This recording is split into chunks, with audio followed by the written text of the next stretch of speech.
ঘূর্ণিঝড়, জলোচ্ছ্বাস সহ বিভিন্ন প্রাকৃতিক দুর্যোগে দেশকে মারাত্মক আঘাত থেকে বরাবরই রক্ষা করছে সুন্দরবন। বাংলাদেশের রক্ষা কবচ হয়েই প্রাকৃতিক দুর্যোগে নিজের বুক পেতে দেয় এই ম্যানগ্রোভ বন, বাঁচায় দেশের কোটি মানুষকে।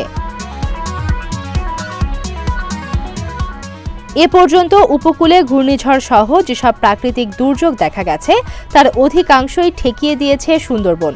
মনে হচ্ছে তো কিভাবে ঘূর্ণিঝড়ের মতো শক্তিশালী বাতাসকে আটকাতে পারে এই বন। ধরুন আপনার বাড়ির সামনে একটি বিশাল দেয়াল আছে, যেটার কারণে বন্যার পানি বা দমকা বাতাস আপনার ঘরে ঢুকতে পারে না। বাংলাদেশের দক্ষিণ পশ্চিম উপকূলের জন্য সুন্দরবন সেই দেয়ালের কাজটাই করে,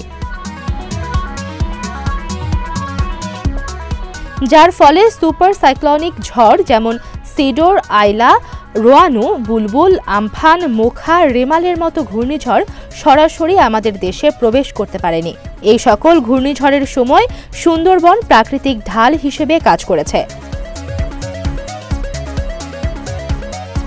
বাংলাদেশের ঝড় প্রবেশের মুখেই সুন্দরবনের অবস্থান। এর কারণে ঝড় প্রবেশ করতেই বনে বাধার সম্মুখীন হয়।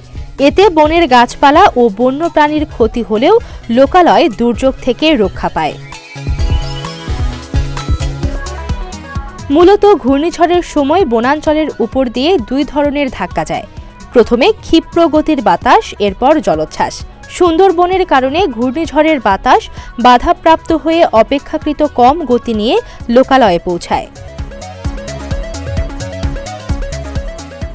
বনে ঘূর্ণিঝড়ের গতিবেগ যদি ঘন্টায় ১০০ কিলোমিটার হয়, সেটা বন পার হয়ে লোকালয়ে যেতে যেতে শক্তি হারিয়ে দমকা বাতাসে রূপ নেয়। অন্যদিকে জলোচ্ছ্বাস লোকালয়ে পৌঁছানোর আগেই সুন্দরবনে বাধাপ্রাপ্ত হওয়ায় উচ্চতা অনেক কমে যায়।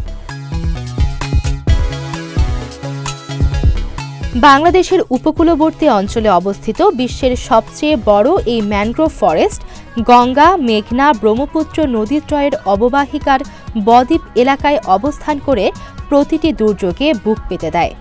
আর এই সুন্দরবনকে জালের মতো জড়িয়ে রেখেছে সামুদ্রিক স্রোতধারা, কাদাচর এবং ম্যানগ্রোভ বনভূমির লবণাক্ততা সহ ক্ষুদ্রায়তন দ্বীপমালা। সন্তানের মতো বাংলাদেশকে আগলে রেখেছে সুন্দরবন। সুন্দরবন না থাকলে আঘাত হানা শক্তিশালী ঘূর্ণিঝড়গুলোতে লণ্ডভণ্ড হয়ে যেত উপকূলীয় এলাকা। এ বন উপকূল ভাগের ভূমিক্ষয় রোধ করে, উপকূলীয় এলাকা পুনরুদ্ধার করে এবং নদীবাহিত পলি স্তরীভূত করে। সুতরাং স্বাধীনতার পরবর্তী বিগত ৫ দশকে বাংলাদেশকে প্রাকৃতিক দুর্যোগ থেকে রক্ষায় সুন্দরবনের অবদান ছিল অপরিসীম। ডেস্ক রিপোর্ট, প্রতিদিনের বাংলাদেশ।